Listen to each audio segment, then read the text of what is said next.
Hello, I'm the Analyst, and normally I'm here to talk about Hollywood's biggest box office flops. But today we'll be looking at something else. We're not talking about a flop, nor are we talking about a film that could have flopped. In fact, we're not going to be talking about a film that even entered theaters, but one that was just released on home video. What is it? Before we can discuss it, however, let's talk about what the theme of the day is. And that, of course, is Christian films! A niche subgenre dealing with the Christian faith, oftentimes how being Christian will make your life better, as well as supposed persecution against Christians. Well, there were plenty of popular films that had their basis from faith, such as the Narnia films, Ben-Hur, the 1959 one, and the Ten Commandments, among others. The first real and the biggest success in the genre was The Passion of the Christ, which got audiences to come to watch the final hours of Jesus Christ, making $611.9 million worldwide against a $55 million production and marketing budget, which also made it the highest grossing R-rated film of all time domestically, though Deadpool holds that title worldwide. And while none have quite hit that height, there have been several that also performed well enough to become modest hits, such as Fireproof, God's Not Dead, and War Room. However, many of these are riddled with unfortunate implications about non-Christians. What they imply, we'll talk about later as we go through this review, as technically this isn't a real Christian film, but a parody of the genre. You know what, actually? This is actually a better Christian film than those films are. This is Jesus, Bro. Created by internet exploitation film reviewer Brad Jones, better known as the Cinema Snob, and crowdfunded through Indiegogo, Jesus Bro tells the powerful story of what happens when a popular internet atheist has a near-death experience and must change his wicked ways.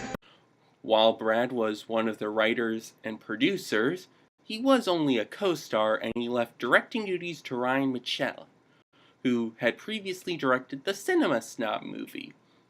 The film stars David Gobble as Rick Whitehead, aka the Rickhead, an internet reviewer who had previously appeared in The Reviewers short film from the Uncanny Valley anthology released in 2013.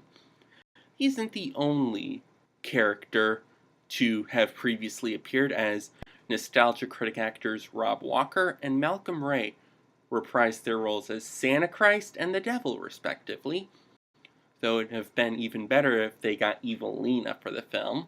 My little pony, I used to wonder what friendship could be, my little... Also, fellow nostalgia critic actors Tamara Chambers and Doug Walker, the nostalgia critic himself, play characters created for the film.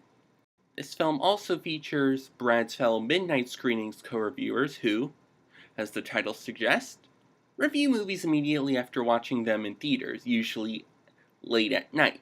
Sarah Lewis Gobble, Brian Lewis, and Brian Irving, as well as Alison Pregler, better known as Obscurus Lupa. The film opens in the past, where a young Rick has his faith quashed by a drunken Jesus, actor played by Nash Brozard, the host of, and I'm not joking here, What the is wrong with you? Who destroys his Jesus action figure, and 20 years later, Rick has become a popular internet atheist, living with his widowed friend Carlos, played by Fard Muhammad, who some of you may better know as General Anesthetic from Pop Quiz Hotshot, the first episode of which was hosted by Brad Jones, and was one of his biggest regrets. While hunting in the woods, where we get Carlos really in the hunt and finding himself up against a bush with a man inside, Rick gets a call from Samuel Tubinsky, his boss, that's in a loose term, and portrayed by Doug Walker, who is much like Mike Michaud, who is the CEO of Channel Awesome, asking him to come, I'm afraid that's too late, Rick. I'm gonna need you here in 10 seconds. and he literally arrives in the blink of an eye. I found a way, let's get to it. Where Samuel tells him he's been named Atheist of the Year, despite Rick lobbying for the award to go to a fellow reviewer who had won it several years in a row, despite the fact he's dead. Back at home, he gets a visit from his girlfriend Elizabeth, played by Alison Pregler, who is meant to be a parody of the exposition-spewing characters of religious films, such as Kara from God's Not Dead. Now, in these films, they seem to ignore the central tenet of storytelling: show, don't tell, and blab exposition about who they are, their relationship to another character, and how they met, and all sorts of stuff. And Elizabeth asks out Rick to dinner to reveal some big news. This dinner scene is meant to be a parody of similar scene from God's Not Dead. While at their date, Rick takes offense to a man praying in the restaurant, where we see Tamara as the waitress who takes Bucket away from Rick after the man's faith turns his stomach. Elizabeth says her good news, which would be a promotion, though Rick sees it as less impressive than his own and asks her to come to the Atheist of the Year award show. As a result, she reveals she's a Christian and then dumps him, believing that his atheism will make him an unsuitable husband, and with her timeline abandons him. Okay, as I said, this parody of the God's Not Dead dinner scene, where Amy tells her boyfriend, played by Dean Cain, that she has cancer, which he finds to spoil his news of promotion and dumps her. After being dumped by Elizabeth, Rick and Carlos go to a bar where Rick tries to drown his sorrows, only to end up collapsing after drinking a bottle of 100 proof religious-themed beer, where he ends up meeting Santa Christ! Santa Christ, we all love Santa Christ. He is Santa and Jesus, goddamn it's Santa Christ. In a heaven hallucination that turns into a stage, which results in a scene that parodies a scene from I'm Not Ashamed. Well, if all the world's a stage... With the space. Good idea.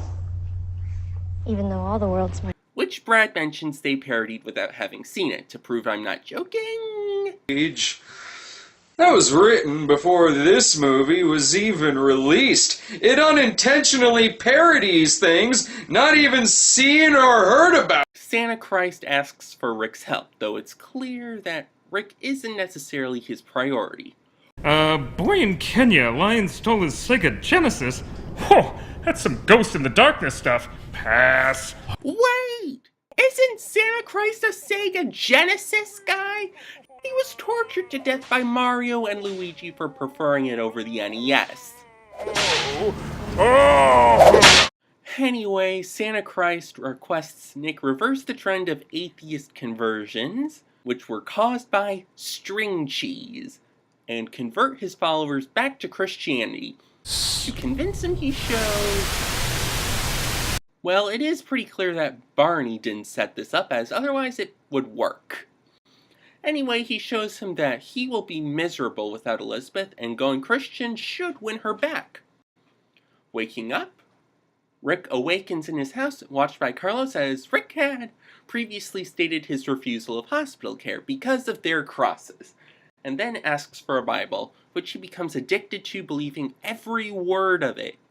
They visit the writer of a book about his own near-death experience, See some too, didn't Burpo, ya? played by Brian Lewis, revealing that his vision had come in the form of a chicken sandwich, which he ate, sans the pickles. And they all realize because they hate pickles, they believe in Christ. Now this is even more ridiculous than...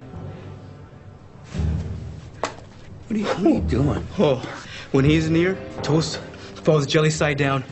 Seeing Elizabeth, Rick tries to convince her about his change in religion, but she rejects him, thinking he is toying with her and she had married a lawyer and had 19 kids in one day.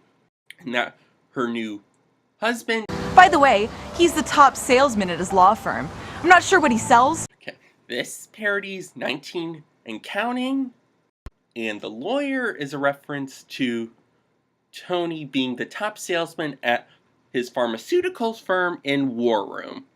Humorous While euphemism. discussing how his faith is being tested, Rick and Carlos both move coffee cups over their mouths. Let's cover our mouth so no one to can prevent see. people from I don't get it. at what they're Santa saying. Christ said... In a scene reminiscent of Kirk Cameron's Saving Christmas, where two conspiracy theorists at the party move coffee cups over their mouths to supposedly prevent people from figuring out what they're saying about the so-called War on Christmas. A scene criticized for its poor ADR, seeing how their lines were dubbed in later so they wouldn't have to memorize them. Just another sample of that film's incompetence.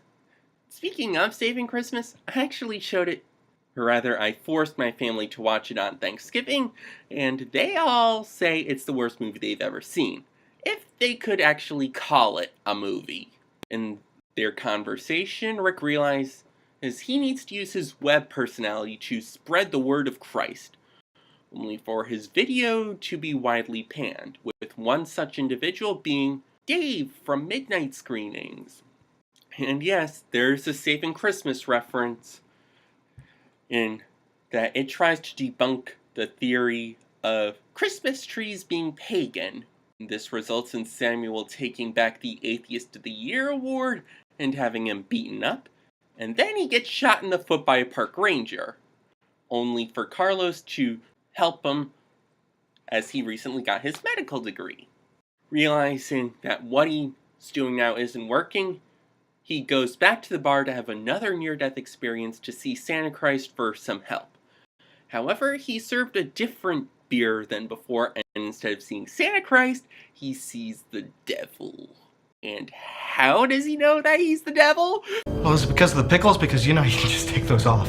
I would leave the sandwich and eat only the pickles. Oh my God, you're the devil. Correct. I swear this is the same logic as Saving Christmas. Are pickles supposed to be non-Christian? Anyway, the devil tries to trick Rick into going to hell, and when that fails, he sends him back to spread atheism through his badly received videos. After getting a letter from his estranged brother Willie, played by Brad Jones, Rick and Carlos visit him, and he so happens to be a devout Christian, so devout that he won't even be in the same state as his fiancée until they are married, as to not get tempted. This is a parody of Clay Walsh from Old Fashioned, as he refuses to be in the same room as another woman he isn't married to.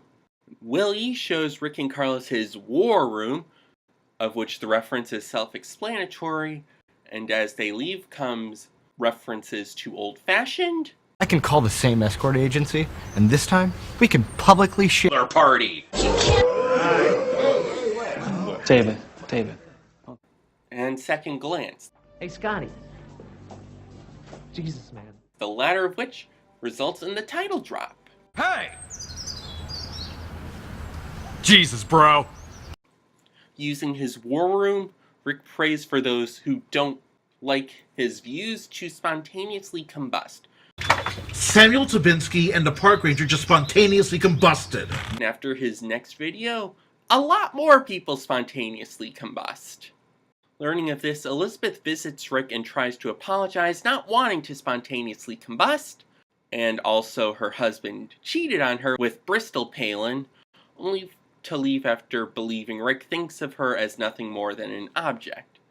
After this, Kendrick, a reference to the Christian filmmaker Kendrick Brothers, who also happens to be Samuel's brother and also played by Doug Walker, offers to make his life story into a film. Do you believe the identical is too old-fashioned to prove God's not dead? And after that, the devil and Santa Christ summon Rick back, explaining that his actions are going to bring about the rapture and human extinction, and that the whole thing was a bet between them about conversions and... Look, there was very little chance of you getting her back anyway.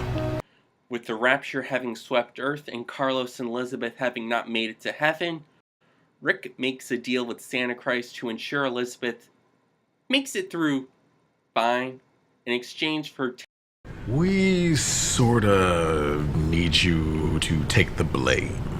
When God, played by Sarah, arrives, she reveals she knew this was all about a bet between Santa Christ and the devil, and explains that she'll revert things back to undo this, though Rick would most likely end up not a Christian, which he is upset about, but God points out to him, You don't get it, do you? When you get to the afterlife, it's not about what religion you follow or what God you worship. It's about the kind of person you were before you got there. That is a great moral to teach people, as these Christian films seem to teach people you'll only go to heaven if you're Christian. Look at God's Not Dead, in which Professor Radisson is fatally injured in a car crash, and then Pastor Dave and his friend read him his last rites, converting him to Christianity so he can go to heaven as he dies. However, considering how he acted like a jerk to Mina for much of the film, I doubt he would go to heaven. Rick gets sent back to his initial dinner with Elizabeth, and after seeing a chicken sandwich, he remembers everything that's happened and is able to prevent himself from losing Elizabeth, proposing to her, Will you marry me? and they get married. And the film ends with Rick seeing God, Santa Christ, and then Willie in spectral form as he somehow died during the wedding. Black comedy, folks!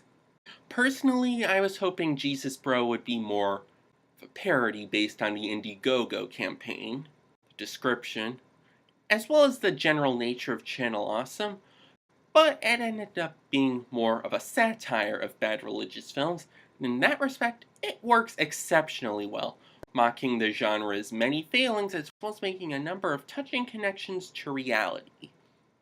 It's obvious that Jesus Bro is far better than most of these Christian films, which range from okay to inept to downright malicious. And the films Brad Jones reviewed as the Cinema Snob were frequently far from okay. Heck, I've already covered a bad Christian film, or at least a film that tried to be one.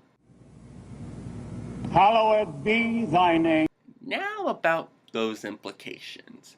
Look at God's Not Dead.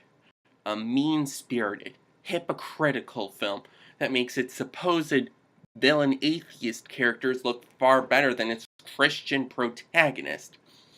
Now, making your villain more sympathetic than your protagonist could work if it were intentional.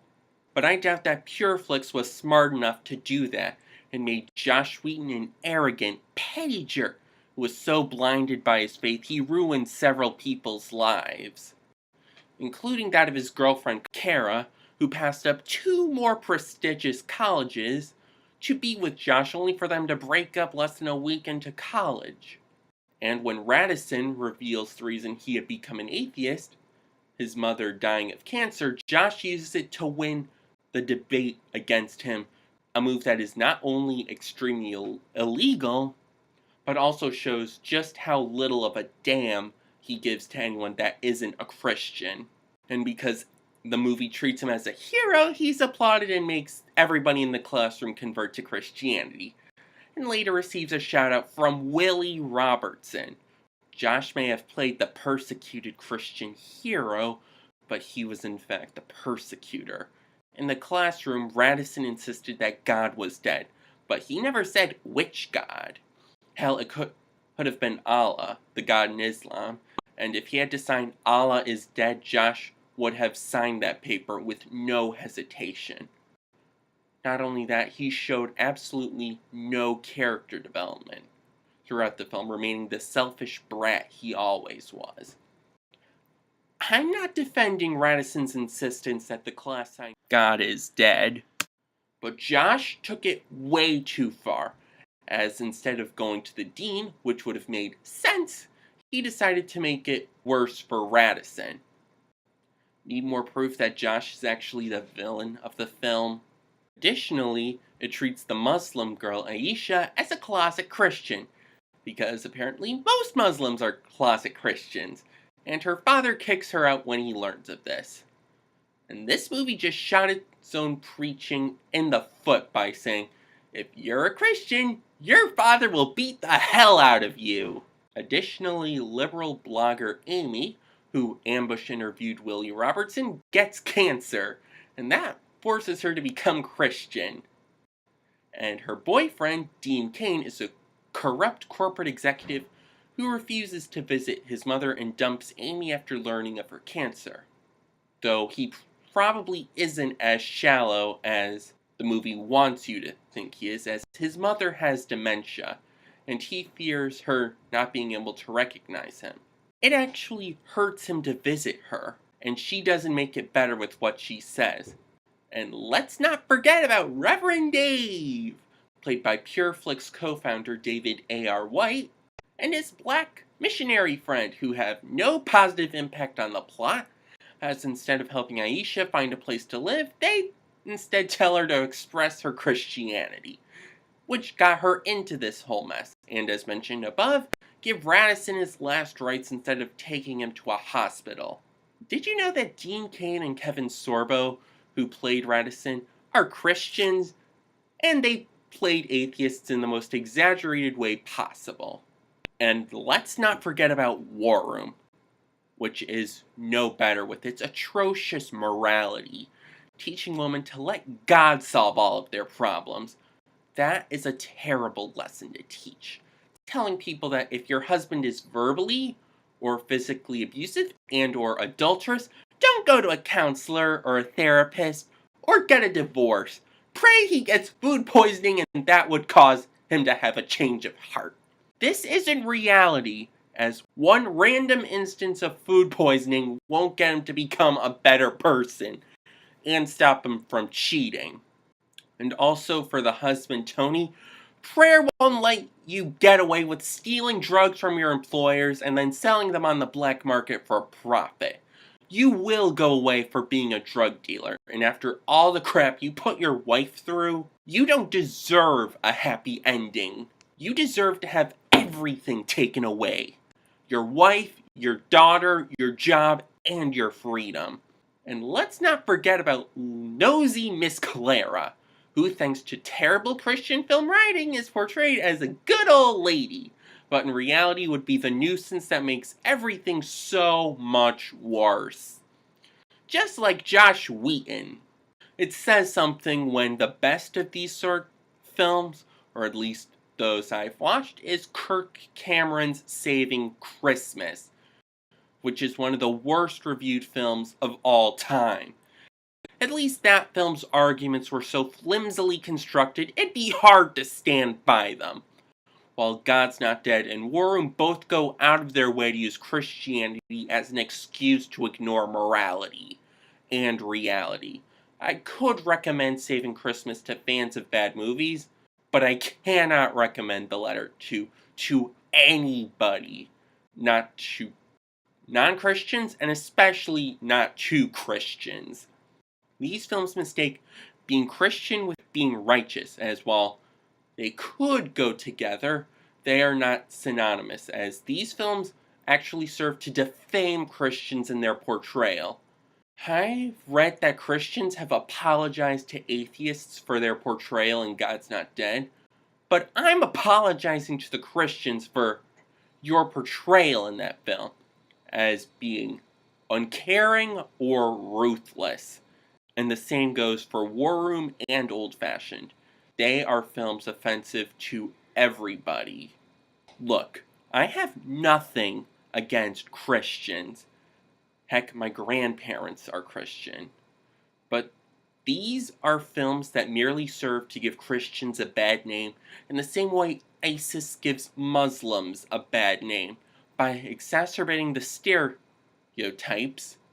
And in ISIS's case, that would be that all Muslims are jihadists, suicide bombers, willing to commit acts of terror against civilians to spread their way. There is nothing wrong with being a religious person, or believing in a deity different from what others believe.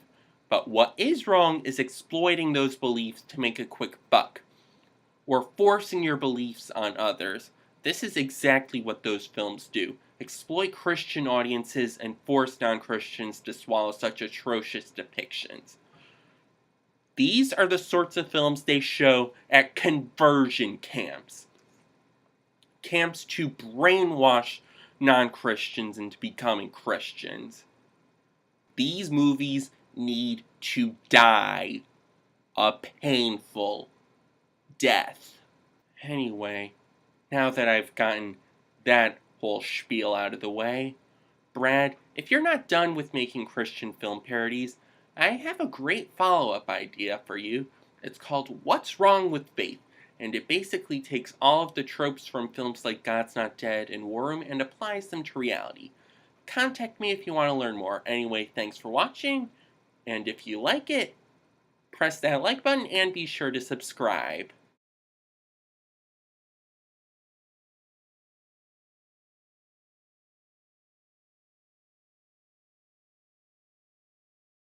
Ah!